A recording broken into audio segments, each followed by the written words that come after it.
Семей қаласының мақтанышы саналатын аспалы көпір тмд мемлекеттерінің ішінде жалғыз, ал әлем бойынша 15-ші орынды иеленеді.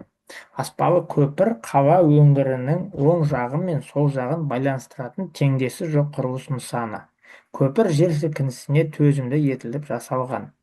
Көпірдің кеңістіктегі ұзындығы 800 метр, жалпы ұзындығы 1200 метр. Ені 38 метр, биіктігі 100 метр. Көпірдің ортаңғы бөлігін шеңбер ретінде қарастырып, теңдеуін жазыңыз. Сонымен бізде көпірдің суреті, аспалы көпірдің суретін былай саламыз. Оны міне мына жағы құрлық, мына жағы құрлық, сонда кеңістіктегі бөлігі деген мынау болады. Мында су да астында. Содан кейін оның биіктігі міне былай тұрады. Мынандай биік зат болады, мынандай биік зат болады. Аспалы көпір деген кезде мына кішкене кішірейтейін. Көпірдің ортаңғы бөлігін шеңбер ретінде салып десе, демек ол былай ғой. Мынандай үлкен шеңбер болады да. Мінекей. Үлкен шеңбер. Міне былай болады.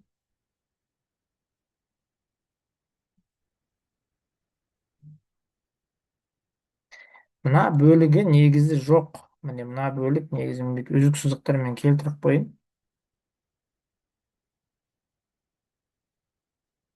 Міне мына бөлігі жоқ. Тек мына бөлік бар. Міне бірақ осыны осындай бір шеңбердің бөлігі сияқты қарастыру керек болады. Қызық есеп негізі. Міне былай тұрады, міне былай тұрады.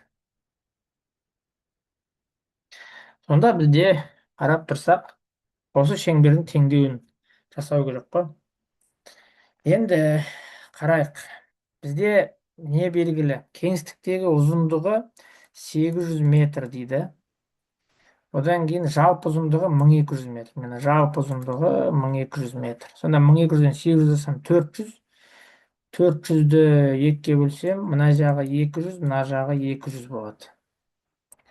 Содан кейін ені 38 метр. Енді ені деген мына жерде керек болмайды. Ені деген мынаның ұзындығы, мына жолдың ұзындығы тігінен қарағанда 38 метр. Биіктігі 100 метр. 100 метр биіктігі міне мынау биіктік болады. Мына жер 100 метр болады.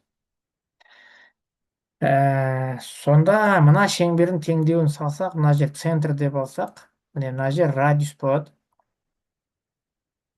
Мына жер бізде радиус болады. Мынау да бізде радиус болады. Мінекей. Ал шеңбер теңдеуі бізде x минус a квадрат қосу y минус b квадрат тең r квадрат. Бұл 8-ші сыныптың соңында өтілетін тақырып. Мынау АБ деген шеңбердің центрінің координаталары болады, ал R деген радиус болады. Енді біз бұл жерде мысалы мына жақта жауабы тұр ғой. Центрдің мысалы аны табу оңай. Мына жақта x деген а 400 десе, демек мына жерді 0 деп алған. Мына жерді o деп алған. Міне мына жағы, мына жері x, мына жері y.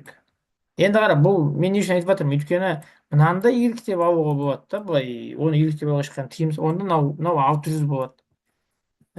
Сол енді жауабы 400 деп тұр мына жерде. Соған қарап істедік. Сонда бізде осылай болады. Енді мына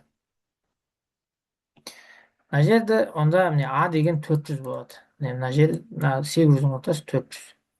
Б деген радиусқа тең ғой, қарасақ. Не ғой? Б деген мына жер ғой. Мынау радиусқа тең.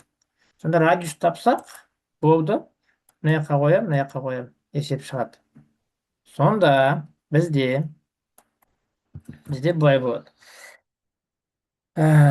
Радиус табу үшін мен мына бір үшбұрышты қолданамын. Мына жер R болады. Мына жер 400 болады. Мына жер R азайту 100 болады. Мына жер 100 болса, мына жер 100 болады. Мына жер R азайту 100 болады.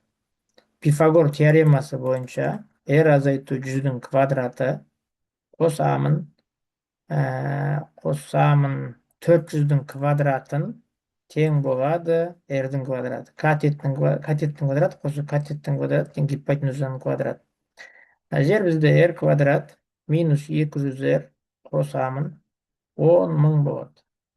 400-дің квадраты бізде 160 мың болады. 400-дің квадраты 160 мың. Тең болады r квадрат. Мынау қысқарады. Минус 200r 10 мың. 10 мыңға 160 мыңды қоссақ 170 мың. 170 мың мына бетке ауысқан кезде мына жер минус болады. Мына 2 нөлмен мына 2 нөл қысқарады. Мына минус пен мына минус қысқарады. 1700-ді 2-ге бөлсек 800. 850. Сонда бізде былай болады. X минус a квадрат қосу y минус b квадрат. b квадрат болғанда, a деген 400 ғой. X минус 400 квадрат қосу y азайту 850 квадрат тең 850-дің квадраты. Осы бізде жауап болады.